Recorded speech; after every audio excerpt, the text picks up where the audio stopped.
Sejam todos muito bem-vindos ao Cumbre Agrocast. Eu me chamo Felipe Treitinger, sou fundador da Cumbre, a sua escola de negócios e carreira para o agro. Aqui, como vocês sabem, em todo episódio a gente vai trazer um grande especialista sobre o tema aqui discutido e nosso maior objetivo é de fato trazer conhecimento prático e aplicável do agro para o agro. Nós vamos falar sobre marketing, vendas, estratégia, finanças, gestão, desenvolvimento pessoal, profissional, tudo isso e muito mais. Antes da gente começar esse episódio, meu pedido de sempre para quem não é inscrito no YouTube, está assistindo pelo YouTube, se inscrever no nosso canal. Para quem nos vê, nos escuta pelo Spotify, ativar as notificações, deixar 5 estrelas no nosso episódio. E se você gostar realmente desse episódio, compartilha com outros profissionais do setor para que o conhecimento possa chegar ao máximo de pessoas possível, tá? Esse é o nosso maior objetivo aqui. Vocês já conhecem essa fala, eu vou avançar aqui para o nosso tema de hoje, que é um tema super quente, é um tema bem interessante para quem é empresário, para quem realmente é dono de negócio dentro do setor, ou para profissionais também entenderem um pouco mais, que é sobre gestão de risco, de crédito dentro do setor. Nós estamos passando por 2 anos bastante desafiadores. E eu estou aqui com um empreendedor, um especialista nesse assunto para a gente discutir hoje este tema, tá? E eu vou apresentá-lo aqui para vocês. Luiz, ele é empreendedor serial, então é um perfil diferente aqui dos nossos convidados e assim, me identifico demais. Eu falo que eu tô aprendendo aqui, com certeza vou aprender com a mentalidade aqui do nosso convidado.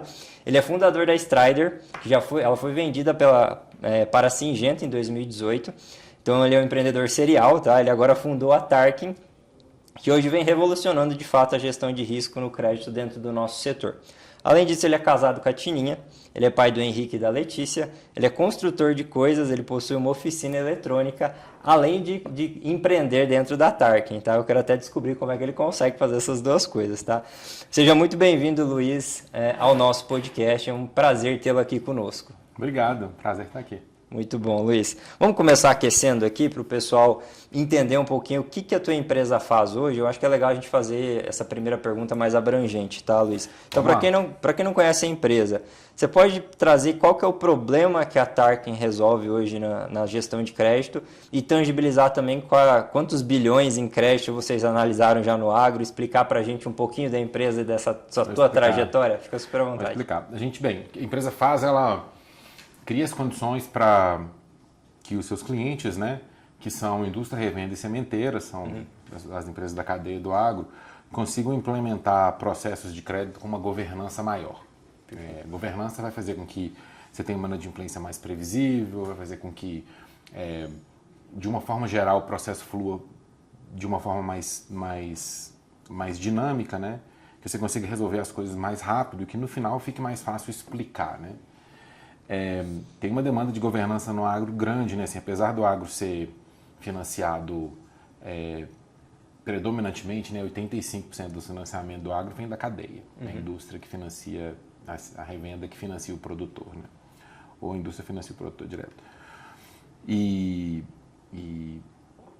é muito dinheiro, assim. Se você for olhar o tamanho assim, o tamanho do crédito agro que roda dentro do balanço das empresas, não tem um número oficial para isso, mas deve ser ali alguma coisa perto de 70 bilhões de dólares ano.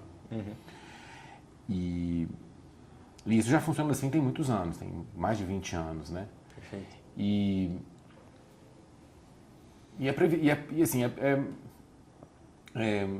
Não é tão difícil de entender porquê, né? Assim, as multis, né, que são os incumbents, né, que acabam sendo um dos principais atores desse mercado, conseguem acesso a capital mais barato fora do Brasil e acabam chegando aqui e oferecendo crédito numa condição mais vantajosa que o mercado de capitais. Isso acontece há muitos anos. Só que agora está mudando. Assim, de uns poucos anos para cá, talvez uns 2 ou 3 anos, a gente vê um modelo que sustentou o agro durante esse tempo todo chegando num limite, né? A gente vê as taxas de inadimplência ficando muito altas, as margens ficando mais apertadas e, de uma forma geral, o que você vê é uma pressão nos elos da cadeia de apertar para uma inadimplência menor e para menos alavancagem também, para tentar vender um pouco mais à vista, né? E esse é um problema que talvez a gente consiga ajudar a resolver. Assim, software tem um papel, o crédito não é só software, mas tem que ter gente boa também, com talento, mas software tem um papel, sabe? Assim, você consegue fazer muita coisa com uma plataforma, principalmente agora, nesses anos para cá, onde a gente vê o papel da AI para gerar dados crescendo tanto, né? Então, assim, eu não gosto de ficar alardeando AI para todo lado, acho que é só uma ferramenta, né? Mas ajuda, assim, você consegue ter uma fotografia muito melhor do produtor e das revendas em geral, e você consegue coletar mais dados, né? E isso é fundamental para conseguir fazer uma análise de crédito de qualidade e conseguir avançar. Perfeito, Luiz. Então, basicamente o que a Tarkin faz, ela tem um software, ela ajuda tanto sementeiros quanto distribuição como grandes empresas multinacionais a fazer gestão do crédito para o produtor rural, enfim, é mais diretamente para o produtor rural, certo? Não, tem crédito para revenda também. Para revenda também. É para gerir a cadeia de crédito como um todo, né? Certo. E você perguntou isso, você respondeu, eu vou colocar aqui. A gente roda, em setembro, a gente rodou quase 6 bi de reais de aprovação no sistema. Eu não sei quanto vai fechar em outubro agora. A gente serve, pelas minhas contas, uns 12, 13% de market share no Brasil. Sendo que a gente é mais concentrado um pouco nas maiores do que nas menores. Essa média, obviamente, é por volume, não é por quantidade de empresas, né? E a gente serve umas 300 empresas, mais ou menos. 300 empresas. Entre sementeira, distribuição e também indústria. Indústria sementeira, revenda, tem concessionária, tem alguns outros elos da cadeia, indústria de infraestrutura, mas a maior parte é indústria de revenda e sementeira. Perfeito. E hoje dentro do software que vocês têm, quais são as soluções de fato que vocês trazem? Vocês têm alguns produtos dentro da esteira ali? E como que eles se adequam a determinada demanda de determinado parceiro de vocês? Para o pessoal entender também o que vocês fazem e como vocês agregam valor. Tem o produto mais antigo, né, que acaba sendo o que é mais usado também na plataforma, é o Workflow. Ele é um sistema de gestão de risco de crédito que ele incorpora a política de crédito. A política de crédito é uma coisa muito importante nas empresas, né, porque ali é onde você vai decidir quais regras você vai adotar para definir quanto dinheiro você pode emprestar e quanto dinheiro você pode emprestar para cada cliente. É muito importante que essas regras sejam as mesmas para todo mundo, para você poder ter consistência no processo, né? E esse sistema é o que faz isso. Ele, além disso, ele resolve uma parte significativa importante de automação, porque você precisa responder a proposta de crédito rápido, né? Está vinculado num processo comercial, você não quer fazer o time de vendas perder a venda porque ele demorou a aprovar o pedido. Então tem um componente de automação muito importante lá. E tem um componente de dados muito importante também, porque o software tem um papel de completar os dados, em conseguir saber mais sobre o produtor e sobre as revendas. Então, tem algumas coisas bem legais ali. Assim. Você coloca o CPF, o sistema vai achar onde aquele produtor tem fazenda, acha as bordas das fazendas, sabe que foi plantado nessas fazendas nos últimos anos, sabe qual foi o estresse hídrico, as datas de plantio, qual foi o estresse hídrico acumulado nos últimos anos, a vocação agronômica das fazendas. Com isso você consegue montar um DRE, assim, um resultado, assim, projetar o resultado econômico, né? Isso só com o CPF. Você consegue levantar bastante, você consegue levantar outras coisas também. Você vai pegar lá histórico de informação pública, né? Certidão, se tem algum restritivo, histórico de processo judicial, se alguém protestou, você consegue acumular uma quantidade de informação grande só com o CPF. E depois você completa essas informações usando as outras ferramentas que você tem, né? O sistema já... E o mais legal é que, assim, esse eu acho que são os casos de uso de AI mais legal que a gente vê, porque é transparente, assim, você coloca o CPF, vem um monte de coisa. E depois você sobe o IR, ele interpreta o IR, completa essa fotografia. Depois você pega as anuências lá para conseguir ver dívida de banco, tudo, ele vai e completa a radiografia.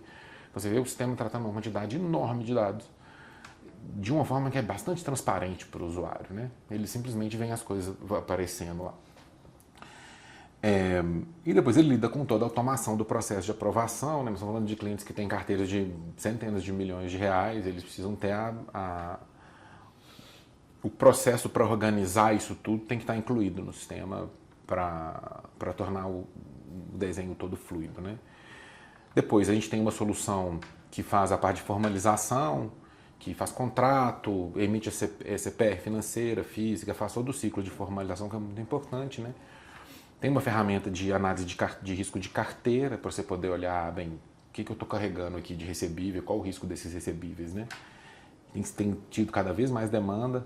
Essa solução é a ponte para o próximo produto, que é a integração com agentes financeiros. Então, você vai conversar com o banco, com seguradora, você precisa fazer, às vezes até com a própria indústria, né, que está financiando seus clientes. E o sistema ajuda a fazer essa ponte, né, a fazer uma camada de informação compartilhada entre os entes ali. Então, você consegue fazer com que o banco tenha um acesso mais rápido, mais fácil às informações que você tem sobre o produtor, para o banco poder financiar o produtor direto, por exemplo, né?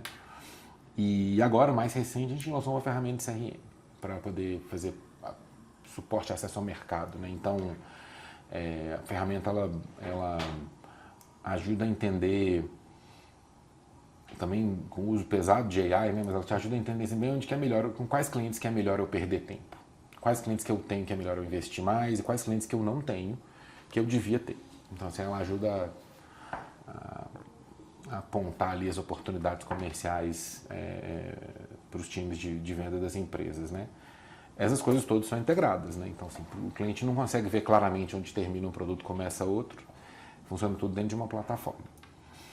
Essa plataforma tem, em setembro de novo, ela chegou em 2.000 usuários que usam todo dia. Então, assim, todo dia 2.000 pessoas entram lá e dessas 2.500 usam mais de 4 horas por dia. Então, assim, a gente tem bastante heavy user.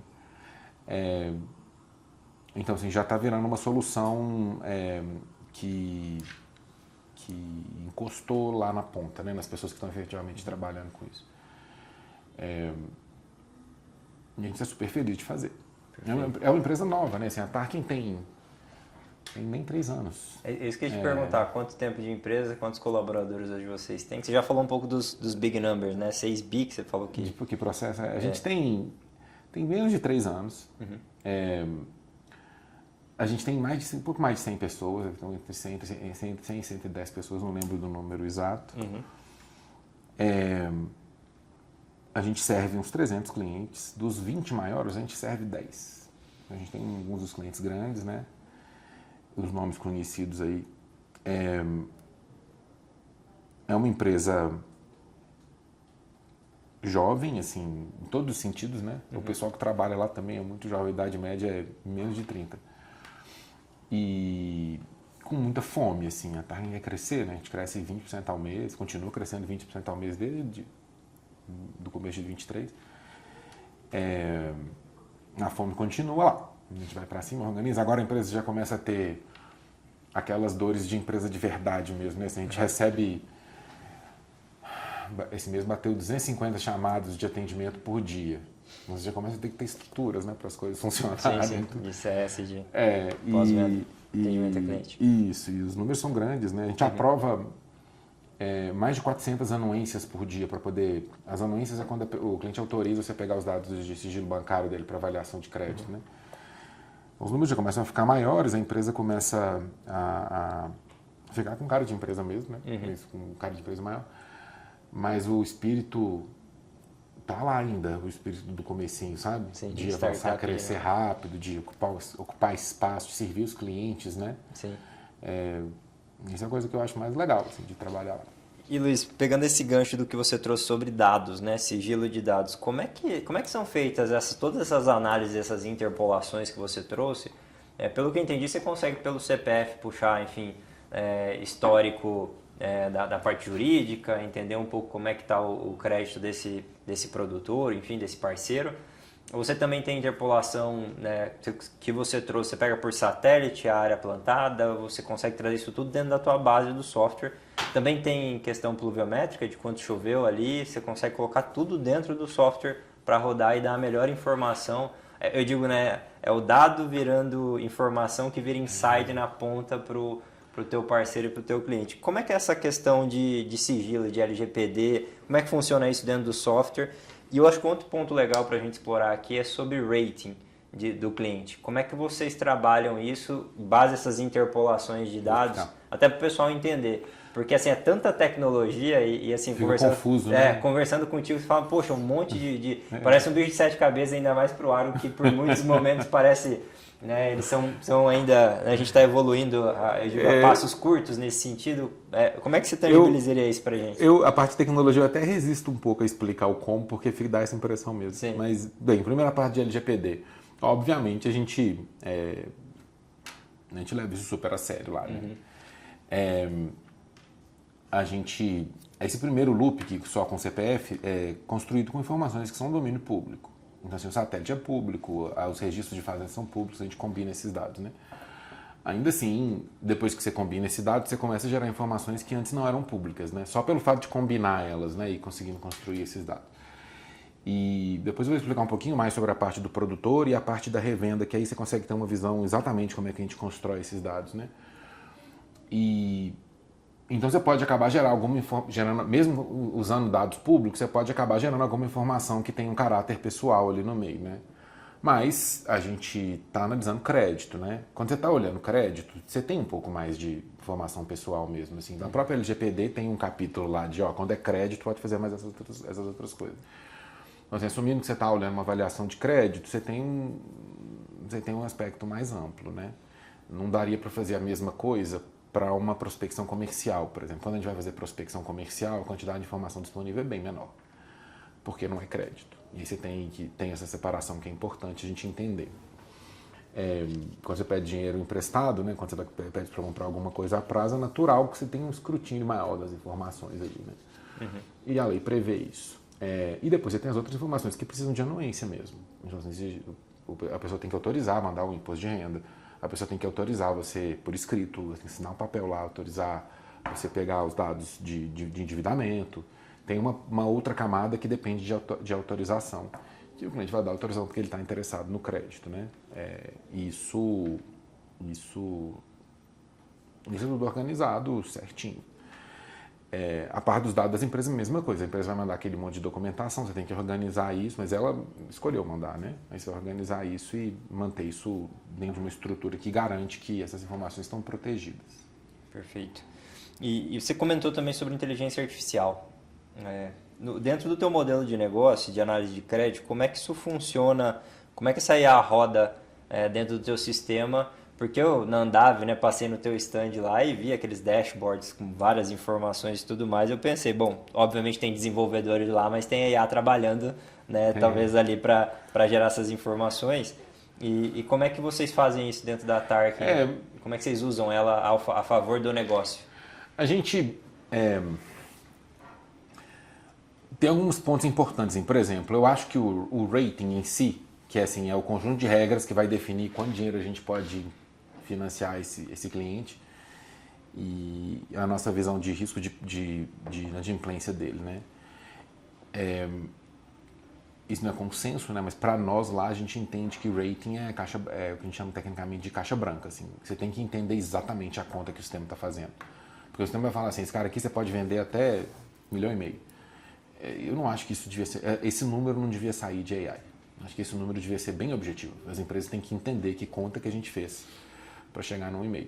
E é o que o sistema faz, né? A plataforma também é bastante flexível para que o cliente coloque um número que seja convicção dele. Assim, cada cliente tem a visão de risco própria e eles vão colocar a política que eles quiserem. Eu não sei o que eu faço, eu quero uma dica. A gente tem uma dica, a gente tem a política nossa que a gente sugere, mas a gente incentiva os clientes a construir a própria política, porque ele é que sabe o risco, né? O risco, ele tem apetite e ele que conhece o comportamento dos clientes também. Então, assim, dá para você usar AI para um monte de coisa, mas se eu botar limite, na minha opinião... Desculpa, eu encostei no microfone aqui. Para botar limite, na minha opinião, não. Mas para as outras coisas dá para fazer um monte. Então, deixa eu te dar alguns exemplos aqui. Talvez seja legal mostrar um pouquinho sobre os fluxos, né? Então, você pegar, por exemplo, para produtor. O que a gente faz? Então, você coloca o CPF, a gente vai lá, a gente acha as informações todas de domínio público, todas as certidões, todas as informações sobre o CPF. Isso vai incluir processo, os problemas de crédito, tem alguém protestando, se tem alguma certidão positiva em algum lugar. A gente vai buscar onde estão as fazendas, de novo usando as bases públicas, né? A gente tem um registro de CAR, de INCRA, tem vários registros que que as pessoas têm que fazer, que vão revelar onde que é a fazenda. De novo, dado público, né? E a gente vai usando esses dados para conseguir identificar onde provavelmente são as fazendas daquele produtor. A gente também vai pegar os registros de inscrição estadual, o que ele usa para conseguir vender o grão depois, né? E a gente vai cruzando esses dados. E isso aí tem AI pra caramba, né? Para ele conseguir juntar. Os dados não são objetivos, então assim, várias coisas você vai trabalhar com probabilidade. Você fala, isso aqui eu acho que é provável que isso aqui seja a fazenda dele. A gente não tem 100% de certeza, mas a gente tem ali 96% de chance de certeza. E que é o que você tem quando você, assim, no final, probabilidade está muito ligado com AI, né? Assim, no final, isso aqui é o que é mais provável. E aí, talvez seja até um desafio no mercado lidar com isso, porque as pessoas não foram treinadas a lidar com informações que estão 97% certas, ou está 100% certa ou está errada. Só que a informação de AI, ela tem essa nuance, né? Depois que você achou as bordas da fazenda, ou das fazendas, você vai pegar as imagens de satélite para definir o que foi plantado ali. Aí você vai comparar essas imagens com as imagens, com os padrões que a gente vê, e aí você vai achar lá uma safrinha, você vai achar algodão, soja, cana, café, e ele cruza vários espectros de imagem, né, para conseguir fazer essa classificação. Ele vai achar a data de plantio também provável, né, baseado no crescimento da biomassa. E aí você pega as curvas de chuva, né, vê o que choveu na região e bate com a data de plantio para saber o estresse hídrico, e aí você consegue projetar o quanto que ele colheu. Que o estresse hídrico é o principal ofensor de produtividade, né? Uhum. E quando você sabe quanto que ele colheu, você tem as médias de custo naquela região, quanto custa se aquela região aplica duas, três ou 4 ou 5 rodadas de fungicida, qual que é o manejo de inseticida mais comum para aquela região, que tipo de semente, para você conseguir traçar o que a gente espera que seja o custo de produção. E aí você consegue fazer um plano financeiro, assim, quanto que custou, quanto que colheu, quanto que sobrou de dinheiro no final e tudo, que é a base para a gente entender a capacidade de pagamento desse cliente, né, para um produtor. É lógico que tem muita aproximação aí, então assim, a gente pega o perfil de chuva da cidade. Eu não sei exatamente quando choveu na fazenda, isso flutua, né? A gente também pega o perfil típico de custo para a região.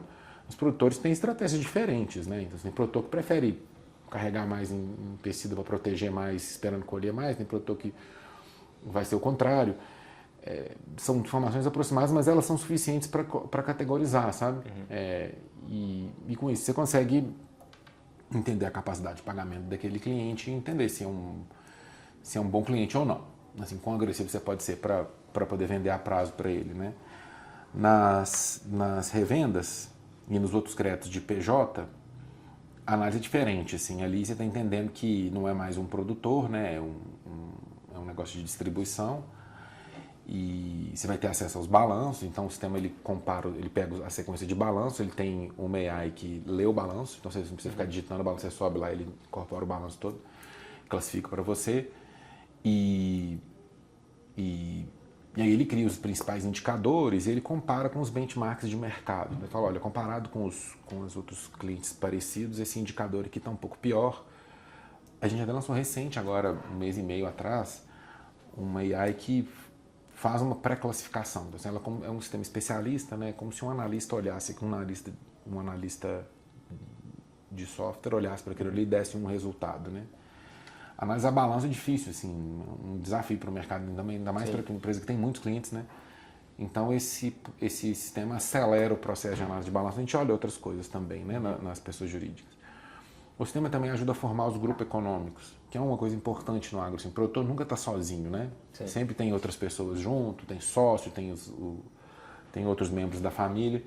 E você precisa conseguir montar os grupos econômicos para entender o que está funcionando ali, né? Então ele ajuda cruzar nessas informações, ele ajuda a achar, assim, bem, com que grupo, eu tenho um CPF aqui para mim, mas com que grupo que eu estou falando. Aí você vai achar o resto dos outros envolvidos naquela operação para você conseguir montar a análise certa, né? Você vai ter que analisar aquelas pessoas, o grupo inteiro. Uhum. Isso, assim, em termos de... E essas são as coisas mais legais que software faz, porque assim, em termos de execução, é complexo, né? Uhum. Mas você consegue enfiar isso tudo embaixo do capô. E aí a pessoa consegue ver isso funcionando de um jeito que fique simples, sabe? Isso é uma das coisas mais legais que a gente vê, porque você consegue pegar aquela complexidade toda e esconder ela. E aí a pessoa fica só com o prêmio. Assim, Ótimo. ela põe os dados e as informações e tudo. E assim, Luiz, escutando você falar, né? O negócio que você está é um negócio bilionário, trilionário, né, no Brasil, se a gente for analisar.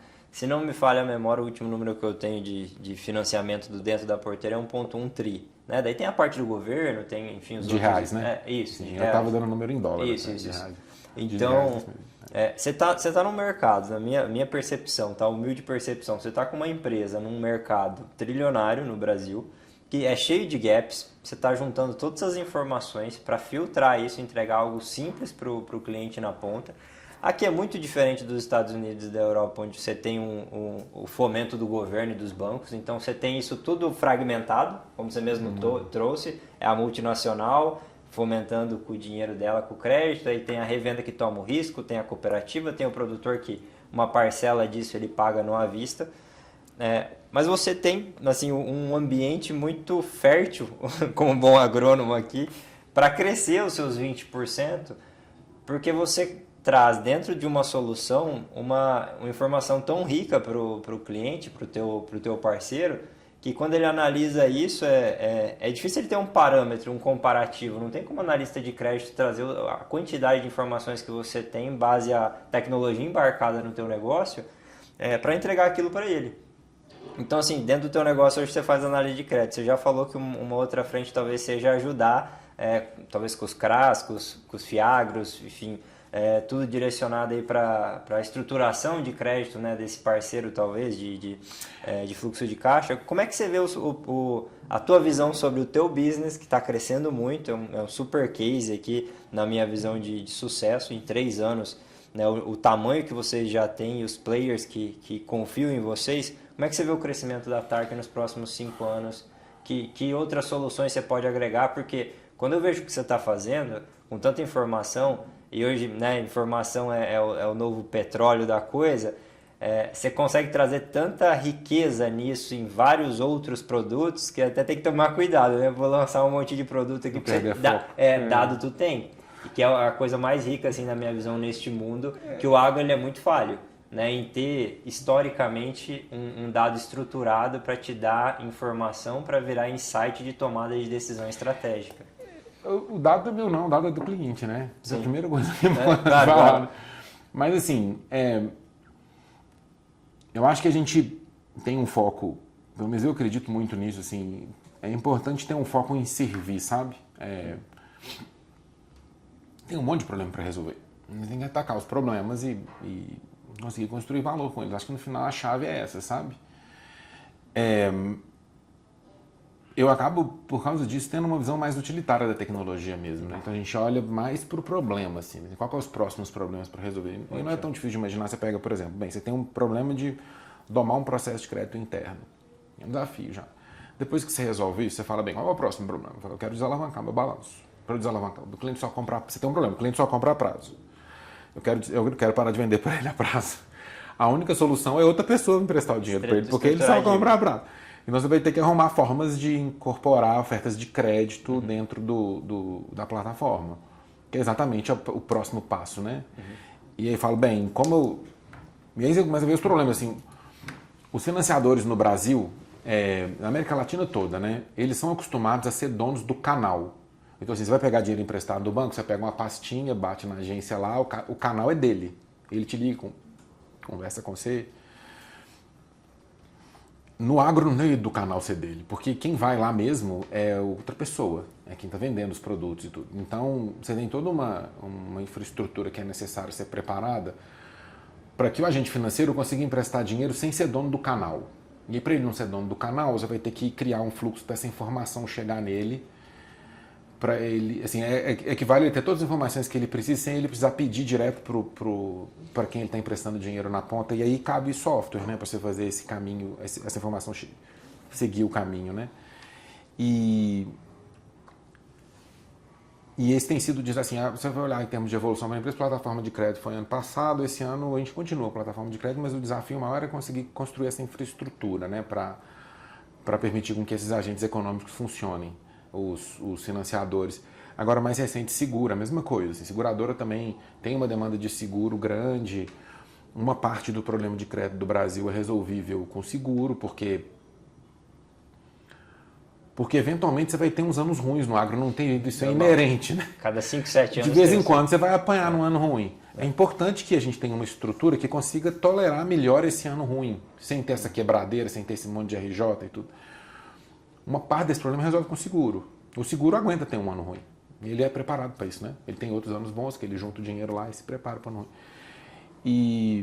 E eu acho que também precisa da infraestrutura para conseguir viabilizar mais operações de seguro. Então, assim, essa parte de conexão tem sido a tônica para esse ano, principalmente no segundo semestre. E eu acho que isso tem um papel super importante, sabe? Mas é sempre guiado pelo problema. Você tem um outro problema, que é um problema grande também, assim. O agro é super relacionamento, né? Assim, as pessoas ficam amigos, você fica amigo de seus clientes, eu adoro isso, inclusive. E aí você tem um time comercial que investiu um relacionamento dele todo em clientes que não eram os melhores clientes. E aí agora ele vai ter que decidir se ele não vende ou se ele vende para clientes que têm crédito mais difícil. Idealmente você quer ajudar o time de vendas para ele gastar o tempo dele, para ele pescar lá e gastar a energia dele, a construção do relacionamento com os clientes que têm crédito bom. Porque aí você vai colocar crédito bom na carteira, você vai melhorando a qualidade como um todo. É aquela coisa. Isso, mas aí você precisa entrar de cabeça no time de vendas. Aí você vai ter que ter uma ferramenta de CRM que consegue suportar um time de vendas a rodar com melhor qualidade, que vai ser mais assertivo com o time de vendas, né? Hoje, a maior parte dos times de vendas, inclusive das empresas grandes, é assim, cara, tá aqui a meta, vai bater porteira, e a palavra é essa mesmo, vai bater porteira e traz a meta, é isso que você precisa. Ninguém tá nem onde ele vai, ele só precisa trazer os pedidos. No modelo onde você quer que ele traga pedidos com crédito melhor, você vai precisar ajudar a falar para ele onde ele vai. Assim, você vai ter que começar a ter algum nível de... E não ficar enchendo o saco dos representantes, não, eles odeiam isso não funciona. Você ajudar mesmo. Fala, cara, tem umas oportunidades aqui, esse aqui talvez não seja o melhor, esse aqui não precisa nem ir, que nós não vamos aprovar o crédito. Não. E esse é o próximo problema quando você olha, né? E essa é a visão que a gente tem. Então, assim, a gente vai ampliando, né? Alguns problemas só aparecem quando se resolve o problema anterior. Né? Se você nem sabe o que é um cliente bom de crédito, não tem o problema ainda de só estar vindo cliente ruim. Porque você não sabe ainda, né? Você não consegue separar eles. Então, à medida que você vai avançando na construção das soluções, vai aparecendo os problemas da frente, você vai conseguindo com isso melhorar a performance dos clientes como um todo, né? Eu acho que é isso que a gente vê. Isso faz com que as soluções fiquem grandes, o software já é enorme lá na TAC. Mas a gente não tem medo disso, não. A gente gosta de fazer software, né? Então, assim, tem um monte de desenvolvedor, vai bater... Nós vamos contratar mais uma leva agora, vai aumentar o time de engenharia significativamente. A solução é grande mesmo. Grande, complexa, altamente acoplada. Mas é o que resolve, assim. O agro é complexo. O agro também é grande, complexo, altamente acoplado. Se você encarar essa briga, você consegue fazer uma solução que consiga... Né? Que vai conseguir transformar de verdade. Assim, tem dois... Você vai olhar para a empresa de software, tem duas prateleiras. Assim. A primeira prateleira são as empresas que constroem soluções com melhoria marginal. Então, fala assim, cara, eu vou usar um RP, eu consigo melhorar marginalmente a minha empresa. Eu consigo fazer alguma coisa 10% melhor. Tem soluções, e tem um outro nível de cima, que é o que eu gostaria de estar. Acho que talvez tenha que comer um pouquinho mais de feijão para chegar lá, talvez a gente esteja no primeiro, que são empresas que transformam cadeias. Assim, ela muda o jeito das pessoas trabalharem. Assim, não é mais um software que permite trabalhar um pouquinho melhor. É um software que faz você trabalhar de outro jeito. E aí os ganhos são bem maiores do que marginais, né? Você consegue ter ganho significativo. Essa outra classe de empresa tem que encarar o problema e abraçar essa complexidade toda. E tem que resolver, né? Para você conseguir fazer com que as pessoas passem a fazer coisas de outra forma. E essa é a visão um pouco que a gente tem, o que eu busco ali, né? Você fala assim, putz, o que você queria nos próximos anos? Eu queria passar para a prateleira de cima, passar para as empresas que têm uma certa capacidade de transformar a cadeia, de fazer com que a cadeia opere de um outro jeito melhor, mais eficiente, mais lucrativo, mais sustentável, né? Deixa eu pegar até um gancho aqui, Luiz, e só para fazer um comentário do que você trouxe, né? Eu já trabalhei como RTV em uma grande empresa e é muito do que você falou mesmo. A meta vem, tem um nível básico, obviamente, de estratégia ali, mas basicamente você é o dono da tua carteira e dos teus clientes e você decide em quem você vai fazer difusão, é você que decide dentro de obviamente, uma estratégia macro, se você vai trabalhar com a cooperativa ou com a revenda, qual que é mais parceiro, qual que não é. E de verdade, a gente tem pouquíssima visão em relação a crédito, assim, de até quando vai, até quando fica. E outro ponto que você só descobre quando você manda o pedido. E outro ponto que eu vejo também é isso que você falou sobre foco. Porque hoje, eu trabalhei no sul de São Paulo aqui, como RTV.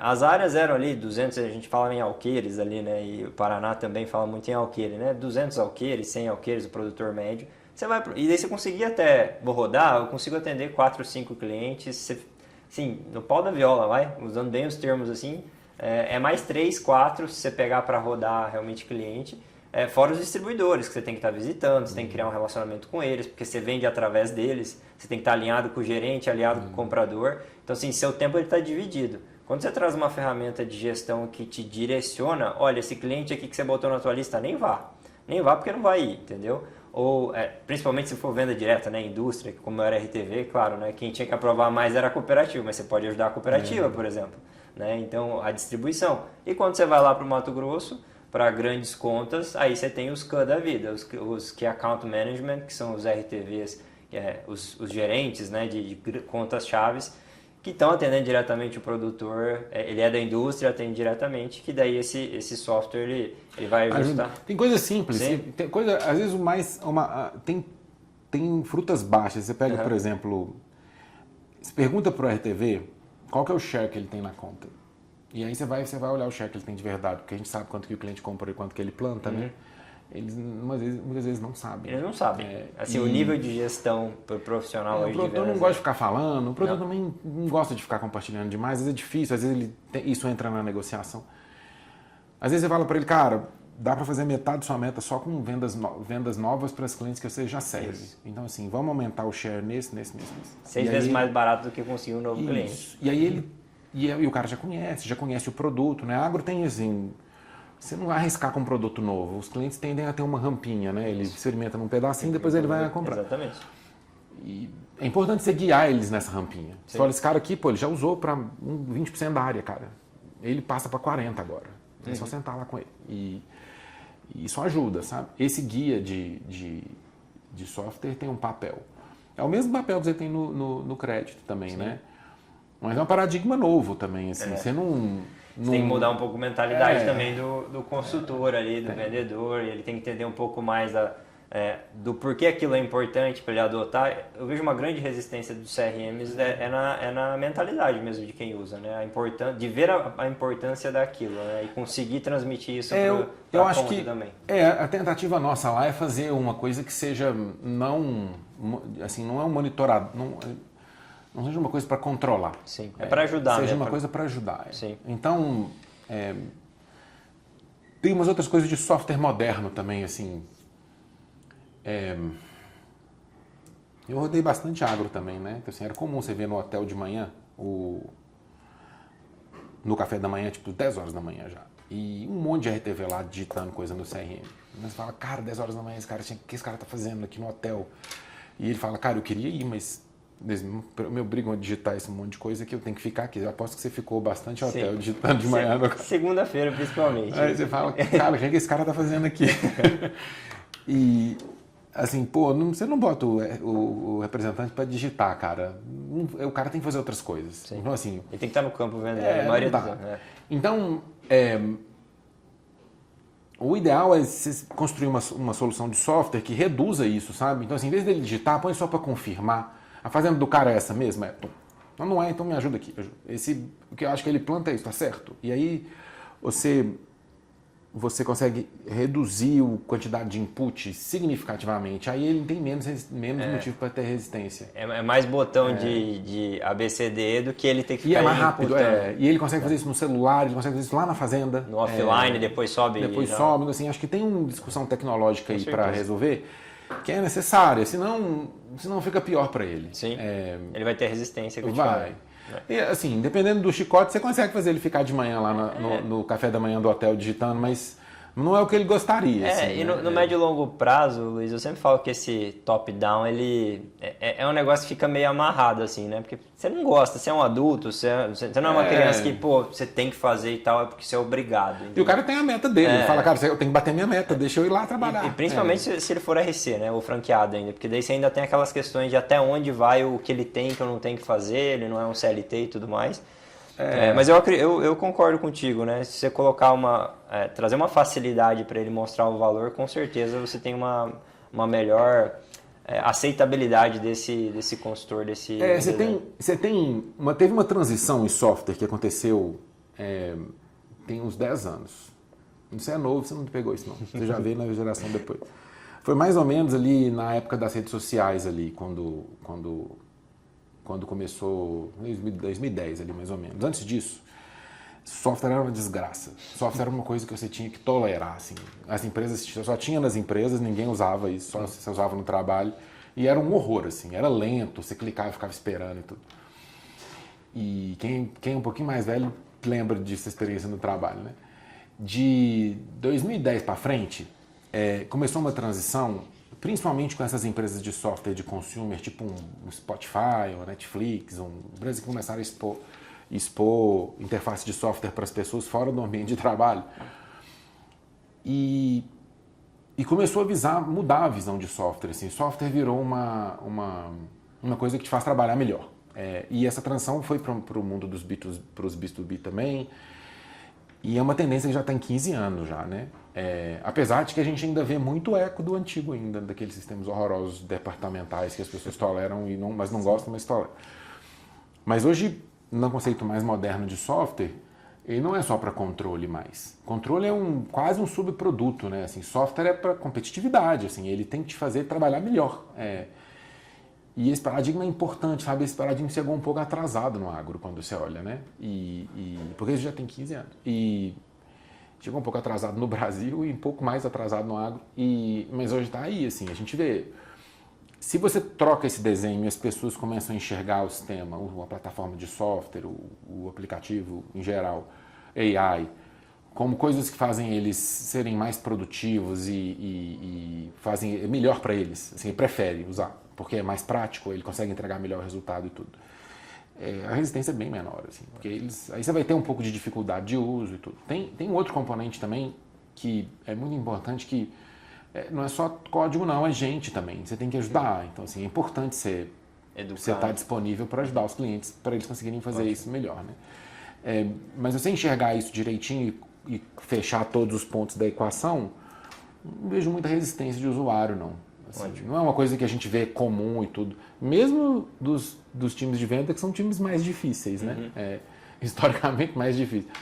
Na minha empresa, antes dessa, na Strider, tinha um app que levava para campo que muita gente de vendas usava, usa até hoje, né? A empresa é Singenta hoje. E é difícil mesmo, assim, você pôr um app na mão de um representante é uma luta, mas ele, no final, se for útil para ele usa sim, e você consegue ter. Mas tem que ter essa visão, sabe? Que é uma visão um pouco mais moderna. Sim. E não todas as empresas incorporaram ainda, apesar de já ser um negócio que já aconteceu há bastante tempo, mas você ainda tem ecos do modelo antigo ainda que você vê, sabe? Ótimo. Uma pausa rápida para lembrar que as inscrições para o MBA Agro 360 estão abertas. Com foco em gestão, inovação e estratégia, essa é a sua chance de se destacar com mentores que são C-levels em grandes empresas. Escaneie o QR Code ou clique no link da descrição para saber mais. Luiz, deixa eu pegar um gancho, indo para um outro caminho também. Hoje você tem investidores na empresa, dentro da Tarkin que você fundou agora. Você vê que os bancos podem ser os teus próximos parceiros aí na estruturação de dívida e tudo mais, e talvez até possíveis compradores. Eu nem sei se você pensa nisso ou não, Luiz, e se não quiser falar também fica super tranquilo, tá? Às vezes essa pergunta aqui é muito estratégica, tá? Eu respondo essa pergunta se quiser, tá? 3 vezes por semana. Fica tranquilo. Eu vou responder Mas de novo. É que assim, o que você está montando de verdade é um negócio que, poxa, os bancos... De verdade, cara, é um acesso muito interessante, né? Assim, a gente tem uma parceria muito boa com o Banco Fator, certo, que é um parceirão antigo lá, e a gente atende outros bancos também. Já atende, né? Outros bancos e outros fundos, né? Que fazem o papel de bancos, são financiadores. Então é um play que a gente já tem há bastante tempo e tudo, eles usam os temas já há algum tempo.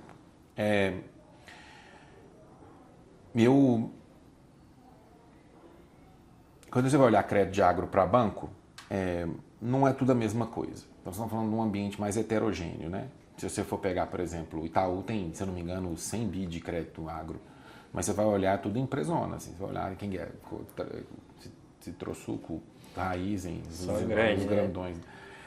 Esse crédito é fácil, porque assim, o cara tem todas as informações necessárias ali para conseguir lidar, né? Na hora que você vai descendo para, vamos dizer, menos de 2.000 hectares, no caso de um produtor, começa a ficar mais difícil, sabe? Nesse segmento é muito pouco bancarizado ainda. Então, assim, você ainda não tem... eu acho que está cedo ainda para os... É um processo que está acontecendo, mas o processo de bancarização ainda está bem no comecinho ainda, sabe? Mas a gente tem que construir, eu acho que é o futuro, a gente vai ter que construir isso, né? Mas ainda não é ainda não é uma realidade, assim, a maior parte do crédito, apesar que já está mudando, né? Mas assim, a maior parte do crédito está no balanço das indústrias ainda. Mas está mudando rápido. Então assim, a gente vê esse cenário de transição acontecendo, tem várias fintechs especializadas em conceder crédito que estão nessa jornada, né? O nosso trabalho aqui é criar as condições para fazer com que esse mercado seja palatável para um banco típico, que ele consiga enxergar, ver os números e tudo. Uma relação importante, sabe? Então é lógico que a gente conversa com os financiadores, tem essa conversa importante, né? Você tem investidores hoje ou não? Tem investidor, não respondi as perguntas dos investidores, depois eu respondo a pergunta de vender a empresa. Tá. Pode ficar, à vontade também, se não quiser, Luiz, fala assim, eu não vou falar essa porque essa aqui, por enquanto não, fica à vontade. Não, eu respondo.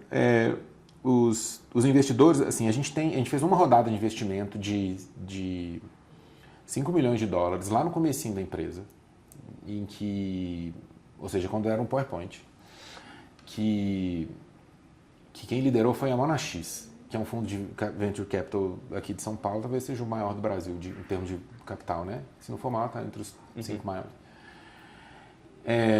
A Monax era o mesmo investidor da Strider, era um fundo que eu já conheço há muitos anos, gosto muito de trabalhar com eles. E entraram seguindo outros investidores com um volume um pouco menor que eu não conhecia, que depois ficaram, que eu gosto muito de trabalhar hoje, que é a Maia e a Mandi. E a Gilgamesh. E entraram, e aí depois tem mais alguns outros investidores que foram tipo um anjo, que entraram só com um pedacinho que a gente combinou lá no começo. A gente não fez outra rodada e a gente ainda tem um pouco menos da metade desse dinheiro em caixa. Hoje a empresa é break-even, a gente faz caixa, né? Sim, você já break-varam. Já. E a gente provavelmente vai fazer uma outra rodada mais adiante, e não agora, assim, agora eu não gostaria de fazer, mas sim, eu não acho que, assim, provavelmente no médio prazo é inevitável. Para dar escala, para conseguir avançar e tudo, assim, mas assim, o mercado também, eu acho que a gente consegue gerar valor para os clientes suficiente para pagar a nossa conta com o dinheiro que eles nos pagam, né? Eu acho que isso é um indicativo bom também, total, né? Eu, como fundador também, tenho uma abordagem mais conservadora com relação à queima de caixa. Assim, eu prefiro manter as empresas mais magrinhas, assim. Eu acho que funciona melhor. Mas isso sou só eu, assim. Eu nem acho que isso é certo, não, assim. Pode ser que outro jeito seja certo também. Mas eu prefiro, sabe?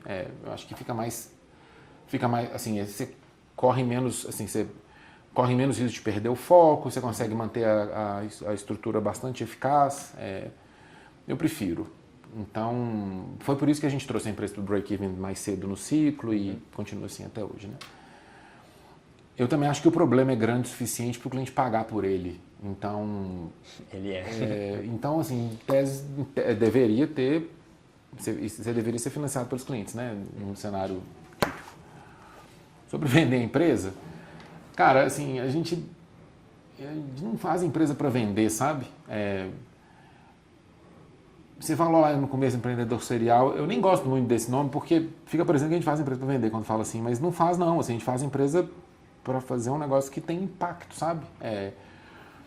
Na jornada de software, às vezes você tem que vender, porque você chega no máximo que a empresa consegue chegar, assim, na hora que ela chega no máximo que ela pode ser, ou então quando o melhor caminho para ela, que foi o caso da Strider, por exemplo, era trabalhar dentro de uma incumbent, e não tinha jeito assim, não... E eu acho que a realidade provou isso depois, assim, não tinha muito espaço para porteira para dentro que ia trabalhando independente. Tanto que não tem muitas, assim. No final, a porteira para dentro virou um business de incumbent. É lógico que tem algum outro ali fazendo, mas assim, predominantemente hoje é um business de incumbent. Aí nesse caso, você tem que vender, né? Porque é o caminho para a empresa. Mas a gente não faz para vender, eu não acredito nisso, não. Eu acho que se você fazer uma empresa para vender, você não consegue vender ela depois. A ProAtark é a mesma coisa, assim. A gente quer criar impacto, assim. Eu acho que o mais importante, assim, a gente quer criar impacto. É aquela história que eu falei, assim, a gente quer uma empresa que crie uma plataforma que seja capaz, em algum ponto, de transformar a cadeia do agro mesmo, sabe? Não necessariamente só dar melhorias marginais. Assim, dá para você reorganizar as coisas de modo que funcione melhor, sabe? E isso nós estamos vendo agora, assim, à medida que a empresa vai andar, você vê as oportunidades ali de reorganização, para você conseguir fazer isso é muito mais difícil, porque aí você não está falando mais de servir um cliente, você está falando de servir a cadeia como um todo, né? Mas é possível, assim, é o que a gente quer fazer. Não sei o que acontece com a empresa no futuro, depois que você faz isso. Muito fico bom. pensando muito nisso, não, cara. Tem que tocar o dia a dia, né? E as coisas vão acontecendo. E não faz diferença, assim. A gente pensa em criar impacto, que é o mais legal, sabe? Assim, que se você está criando impacto e está criando valor de verdade, se cria valor para as empresas, tudo, o seu lugar está lá, cara. Ótimo. Deixa eu ir para um ponto mais pessoal aqui, Luiz, da conversa até. Você veio do agro ou não? Você não veio do agro, né? Eu queria entender um pouquinho da tua história. E como é da onde que esse bichinho te mordeu aí para você fundar a Strider e agora fundar de novo a Tarkin? Por que você escolheu o agro? Como é que foi essa sua conexão, até para o pessoal entender, né? Como é que foi essa escolha tua? Um pouco mais pessoal aqui a pergunta. Beleza, eu falo, não tem problema. Eu vim de software, né? Assim, trabalhei com software a vida inteira. Então, minha origem de software. Se você perguntar, Luiz, se é de software ou se é de agro, eu falo, cara, eu sou de software. Agora eu sou de agro também, mas a forma é de software. Se eu pegar a Tarkin, ela é uma empresa de software. Ela está no agro, serve o agro, é super roots, mas a estrutura da empresa é uma empresa de software. Assim, na hora que você olha como a empresa é estruturada, sabe? Tem um monte de engenheiro, desenvolvedor, e não é coisas que tem no agro que você vê, né? A estrutura como a empresa é montada, o jeito como a gente enxerga o cliente e tudo. Então tem isso, né? É importante saber. Apesar disso, eu adoro o agro, vou ficar no agro até minha vida profissional toda, porque é muito legal de trabalhar. Tem várias coisas que me atraem. Tem muita oportunidade também, muito problema para resolver, essa que é a verdade. Então, tem essas duas coisas que pesam na minha vida, né? E como é que eu conheci o agro? Eu tinha terminado a minha segunda empresa, né, que veio antes da Strider, e eu estava procurando alguma coisa para fazer. Na época eu tive a oportunidade de conhecer algumas operações de AgTech nos Estados Unidos. No Brasil tinha, mas era pouco, sabe? E aí me voltei curioso daquilo dos Estados Unidos e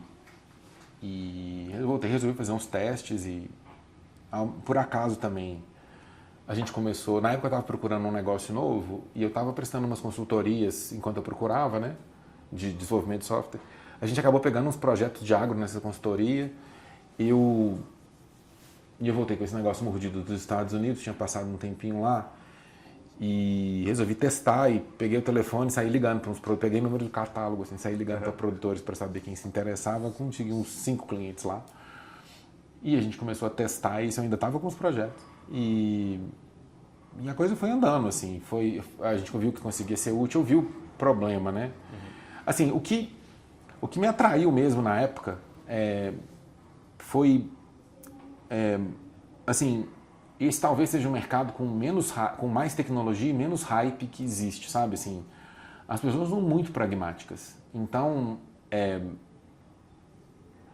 ninguém fica discutindo qual que é o modo de assim, qual que é a transmissão nova da nova colheitadeira da John Deere, ou qual que é o modelo novo de separação de... Ninguém nem liga, assim, as pessoas querem performance. Por mais que tenha tecnologia super legal embaixo do capô, ou qual que é o princípio ativo novo do produto novo lá que para resolver nematóide que a empresa tal lançou. Ninguém está nem aí para isso. As pessoas estão olhando performance. E aí, para uma empresa que quer ter um ponto assim, para uma empresa que quer ter um foco em engenharia, tudo que você quer é um mercado que está focado em performance. Então, assim, eles olham, funciona, ele compra. É simples, assim. E o agro é assim mesmo. Você sabe, né? Você vendeu o produto lá. Ele chega lá, funciona, ele compra. Se ele está na dúvida, ele testa. Ele testou. Se funcionou, ele compra. Você pode ter o marketing que você quiser, fazer o carnaval que você quiser. Assim, não importa, eles vão comprar o que funciona. Isso me atraiu muito, isso me atrai até hoje. Assim, Isso permite a empresa crescer, porque se você faz uma coisa que funciona, eles compram. E não tem mais nada que te limita disso. Assim, eles vão comprar. Desde que você faça alguma coisa que funcione, né? E isso é uma coisa. Outra coisa, assim, os problemas no agro são cabeludos, assim, são difíceis. Não são, assim, isso faz com que os produtos fiquem grandes e complicados para resolver os problemas cabeludos que estão lá, né? E isso ganha um limitador, porque assim, você vai ter que ter empresas de software que têm estômago para lidar com problemas grandes e complicados, que vão gerar softwares grandes. Complicado não, espero que seja simples de usar, pode ser complicado embaixo do capô, mas que vão gerar softwares grandes, difíceis de fazer e tudo. E é um cenário que eu gostaria de competir, sabe? Porque eu acho que a gente consegue fazer melhor. Então assim, eu preferia estar num lugar que premiasse empresas que conseguissem lidar melhor com muita complexidade no software e conseguissem organizar isso, que era a arena que eu queria. Então esses fatores foram os que colaboraram. Eu cheguei a comparar com outras indústrias e tudo, e com outros segmentos e ver, mas assim, o cliente pragmático e o nível de complexidade da solução me fez escolher essa arena, sabe? Lá atrás. A Strider foi a minha terceira empresa.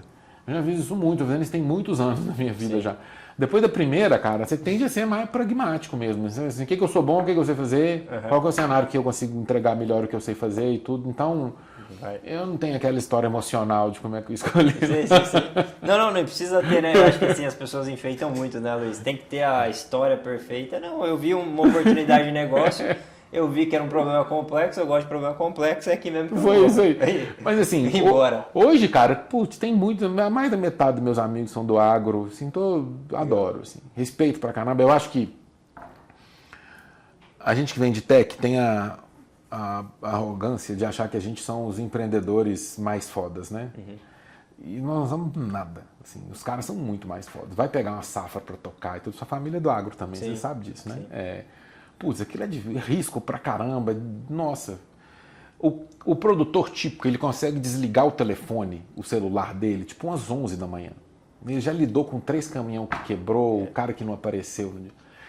Aquilo é empreendedor roots, meu. A gente tem que valorizar, né? Eu admiro a persona, sabe? Isso é legal pra caramba também. Assim, tem esse... Isso não propaga, não é só os produtores, não. Isso acaba propagando para a cadeia toda, sabe? Sim. Você vê esse comportamento repetindo nos donos de revenda, que no final também são produtores, né? Assim, eles também têm... E isso é legal, assim. Eu acho que eu gosto de estar perto deles. E no final, cara, para fazer uma empresa, você tem que admirar quem você serve. Sim. Eu acho que seria muito difícil fazer uma empresa que você não admira quem você serve, né? E para nós eu gosto, assim. Eu acho que talvez sejam os empreendedores mais legais que tem no Brasil, assim. E em volume também, nós estamos falando de dezenas de milhares, né? Sim. Em tech nós somos o quê? Se der 100 é muito. Não, já tem mais de 100, né? Mas se der 1000 é muito. Sim, total. Muito bom, Luiz, muito bom. Você já respondeu algumas perguntas aqui, né? O que te motivou a...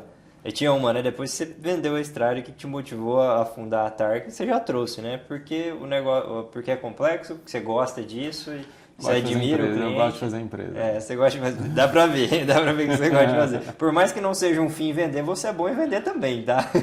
Não sou não. Não, foi 3 já. Não, mas assim, todas elas o cliente apareceu. Tá certo. E esse é o melhor, né? Porque daí você consegue a melhor negociação. As pessoas ficam me chamando assim, falando, Luiz, eu quero fazer uma mentoria de como é que eu vendo uma empresa e como é que eu arrumo um investidor.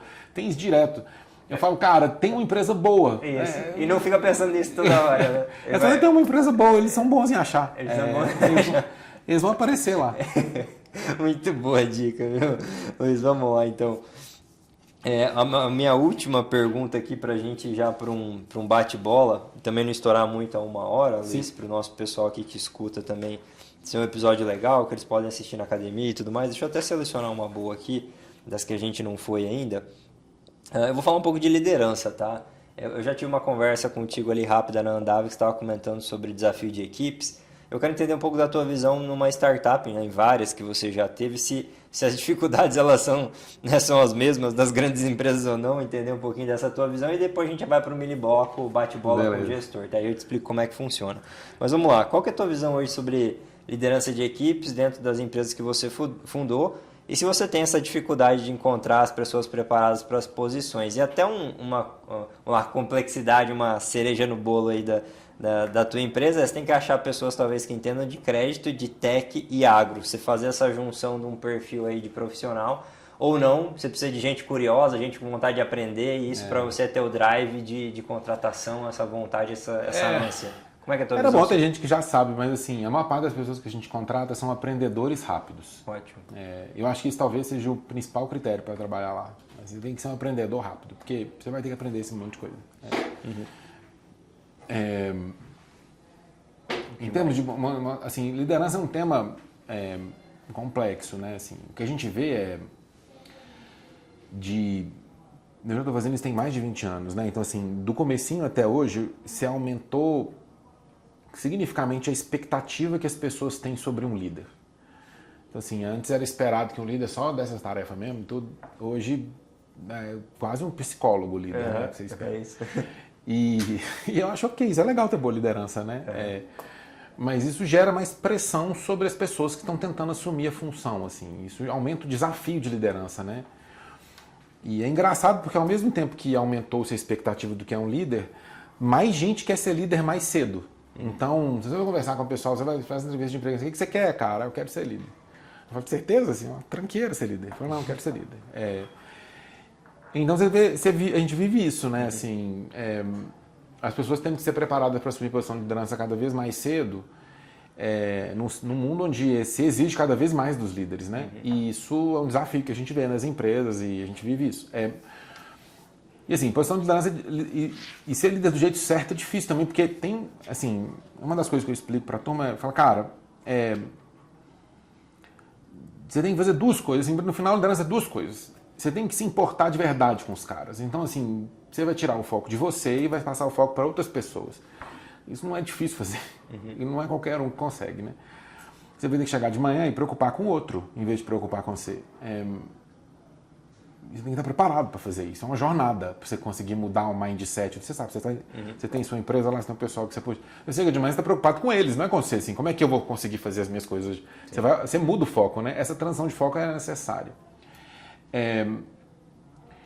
E você também tem que estar preparado para desafiar os outros, porque assim, uma forma boa de medir um líder é quanto que o time dele consegue entregar mais com ele e sem ele. Então, assim, e os meninos fazem isso lá, inclusive. Fala, cara, o que você está me ajudando a performar mais? Assim, essa é uma pergunta que você faz para o seu líder, né? Assim, cara, você é meu chefe, eu entrego... Assim, se você for embora, eu consigo fazer a mesma coisa? Se você for embora e eu continuar fazendo a mesma coisa, então vai fazer outras coisas, porque não precisa de você aqui. Então, assim, essa contribuição que o líder tem para fazer as pessoas entregarem mais é um ponto super importante, né? E ela passa por saber desafiar, sabe? Desafiar e ensinar. Então, assim, você tem que virar... Tipo um coach ali, um coach é um nome ruim, né? Tem tipo um treinador. Aqui no Brasil mas nos Estados Unidos não. Tipo um treinador, vamos lá, tipo um treinador de esporte. Você vai ter que virar um treinador de esporte ali. Você vai ter que falar, cara, eu acho que você vai mais rápido. Ele não vai de jeito, ele fala, vai, aperta que vai. Então tem esse... E aí você vai dando as dicas, vai ajudando com essa combinação entre ser um treinador e se ensinar. Também é um desafio. E aí você precisa de uma combinação dos dois ali, né? E isso não é fácil que a gente vê. Mas é o que eu acho que é uma liderança... que acha que é uma liderança, um mínimo de liderança decente faz. Né? Se você começa a degradar para formatos tipo, para alguns arquétipos que são comuns a gente ver, tipo, por exemplo, eu me perdoo a palavra aqui, mas um líder babaca. Ele não se importa. Sim. Ele até te aperta e tudo, mas ele não se importa muito, sabe? Ele não está nem aí. Ele vai tentar tirar o resultado a qualquer custo ali. Isso não funciona, a gente já viu isso várias vezes. Tem do outro lado, no outro extremo, o líder que não liga, assim, relapso, assim, ele até se importa com você, mas ele não vai preocupar em te entregar ele não vai preocupar em fazer com que você entregue mais. Ele é o líder supérfluo ali, né? Ele é só legal com você. Ele é um brotherão ali. E aí ele te ajuda legal, vai tomar cerveja, vocês são brother, mas ele não te faz ser melhor, não. Ele é a mesma coisa. E que é comum a gente ver nas empresas, né? Os dois perfis. Com certeza. E eles são ruins, esses líderes são liderança negativa, isso não contribui para a empresa, ele descontribui ao contrário. A pessoa que está trabalhando, ela espera da liderança dela um guia, fala, cara, como é que eu faço, como é que eu fico foda? Você acha a pergunta que o pessoal novo agora, o pessoal da sua idade faz quando chega na empresa, pô, eu quero ser foda, Luiz, como é que eu fico foda aqui? Eu falo, cara, vem que eu vou te ensinar a ser foda, nós vamos arrumar um caminho aqui. Essa pergunta eles fazem. Você tem que ajudar ele a ser foda, senão você é ruim, cara, como líder, né? Sim. E ajudar ele a ser foda, não ficar batendo tapinha nas costas, pondo o nome dele no mural lá e ficar falando que ele é foda, repetindo, né? Dar presentinho pra ele quando ele faz aniversário. Fazer ele ser foda, às vezes, é falar o que ele não quer ouvir. É aquela apertada ali no momento difícil e tudo, é desafiar. Não é confortável fazer alguém ser foda. Não é uma posição de conforto, não é legal. Assim, tem dia que você vai para casa preocupado se você está apertando demais ou não. A pessoa não vai gostar todas as vezes. É o treinador lá mesmo. Mas eu acho que no final a pessoa espera isso, mesmo que naquela hora ela não goste, no longo prazo ela quer ser foda, ela quer o resultado, né? E é uma equação difícil de compor, principalmente quando você está no começo da carreira, que você ainda não tem a vivência você ainda não viveu o suficiente para entender as nuances desses negócios e tudo. Mas é um desafio que a gente vai para cima, assim. Eu incentivo a posição de liderança o mais rápido possível, desde que a pessoa consiga ser um bom líder. E a gente está lá e tenta ajudar, e eu tento ajudar o máximo que eu posso. Até porque precisa, né? A empresa crescendo, você vai precisar formar liderança e tudo. E a gente acredita muito nisso. E a gente não tolera um líder ruim lá. Assim, eu pessoalmente não tolero. Sim. Então, acho que assim, cara, a gente chama internamente lá de chefinho. Começou a virar chefinho, dá licença, tá atrapalhando. Os chefinhos são esses exemplos dessas distorções que a gente deu, né? E de modo que a empresa até articula isso. Assim, o que faz ficar líder é mais difícil, porque eles não toleram o chefinho, né? Então, aqui você já está falando um pouco da cultura do que você tolera e não dentro da tua empresa, né? Então, eu quero gente que queira ser foda, porque não é todo mundo que quer. Então, se você vai buscar um colaborador que tem esse perfil de, poxa, eu quero me desafiar, então, daí na entrevista, muito provavelmente, vocês têm algumas perguntas que direcionam para a cultura que você acredita lá como fundador. Assim, se não quiser ser foda, mas fizer um bom trabalho, até vem, cara, mas assim, vai ser ruim para você, assim, porque não compensa, assim, o sofrimento todo lá não compensa, não. É melhor ser para uma empresa mais fácil. Exatamente. O que é, assim, se você perguntar para os meninos lá, tem dia que eu pergunto isso, né? Eu falo, cara, por que você continua vindo? Eu tô vendo aí, ó, você tá cheio de proposta de emprego, por que você não aceita uma delas e vai embora, né? E a resposta deles fala, cara, eu venho aqui, porque aqui também dá mais trabalho, é muita coisa, a empresa crescendo, né?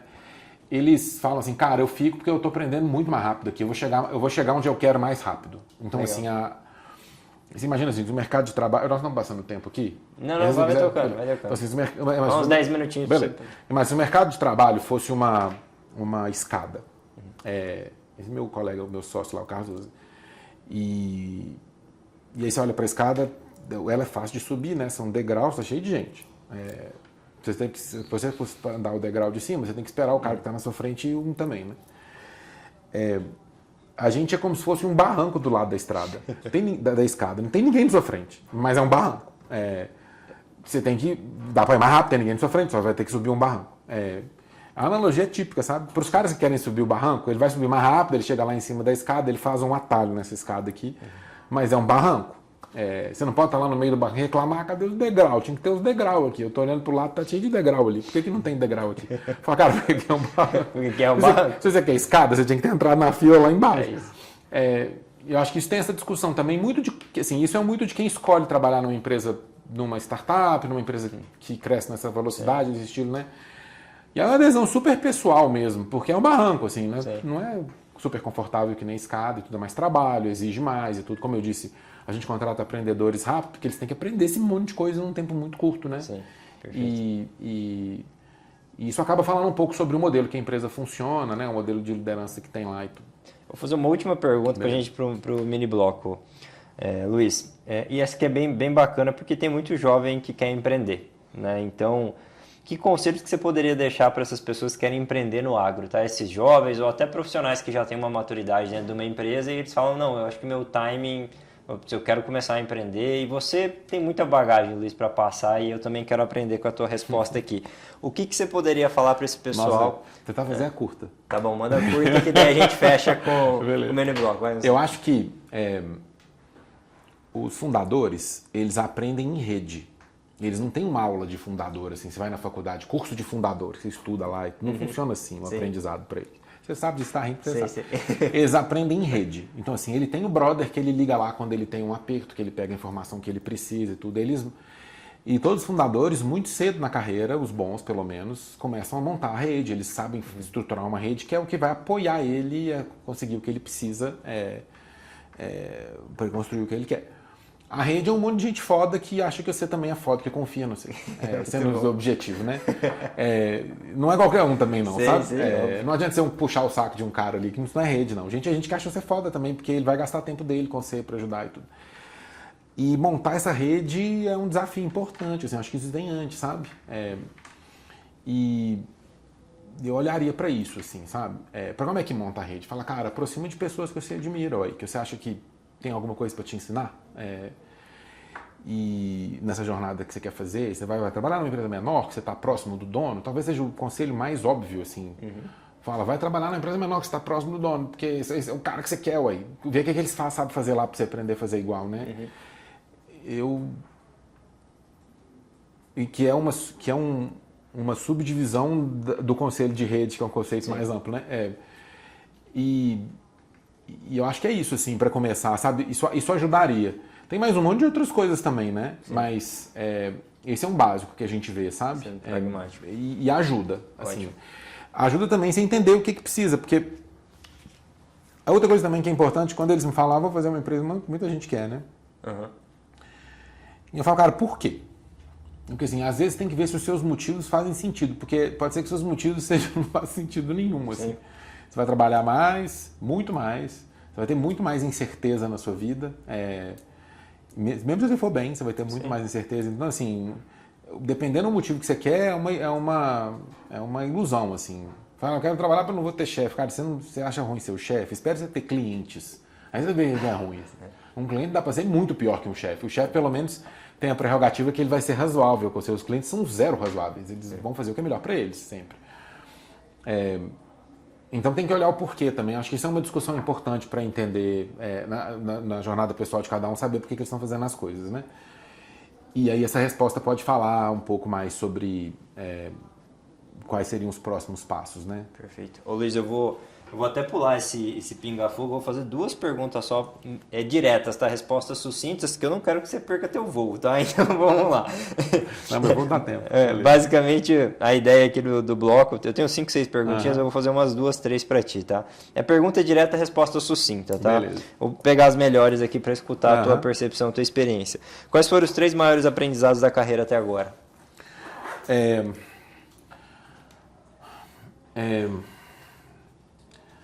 As empresas que têm mais chance são as empresas que têm mais concentração de talento. Nessa ordem, inclusive. No final ganha quem consegue criar valor. Assim, perfeito. E o último? Isso é implacável, assim, não tem jeito, né? Então é importante criar valor e tudo. O último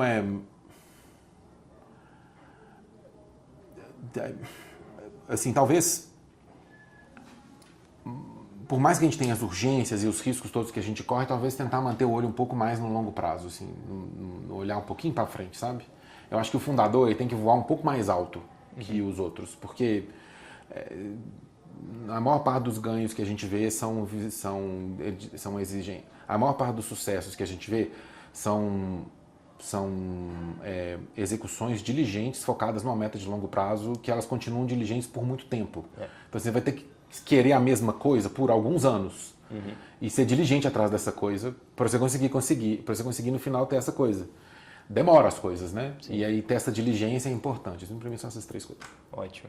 Esse último aí é bem... Se você vê o patrimônio do Warren Buffett, é exatamente isso que você falou. Ele começou a investir, milhões, bilhão, bum, explodiu. Foi uma coisa assim, você olha o gráfico... Se você olhar, as coisas não são tão difíceis. O difícil é querer a mesma coisa por muito tempo. Exatamente, as pessoas não têm resiliência para isso, né, Luiz? Muito bom. Vamos para o último aqui, que daí a gente fecha, Luiz. Tem uma que você falou que você gosta muito de ler e eu tô curioso também para essa resposta. Eu não vou pedir nenhum só, tá? Eu quero saber de você quais foram os 3 livros de maior impacto na tua carreira. Antifrágil, do Taleb. Eu adoro, assim, isso tira um pouco dessas visões de planejamento muito estruturado que não funcionam. Tem... Nossa, eu escolhi de um monte aqui, peraí. Tem um livro da Netflix que fala sobre gestão de pessoas, A Regra Não Ter Regras, que eu gosto, que acho que lida um pouco da forma como a gente organiza lá.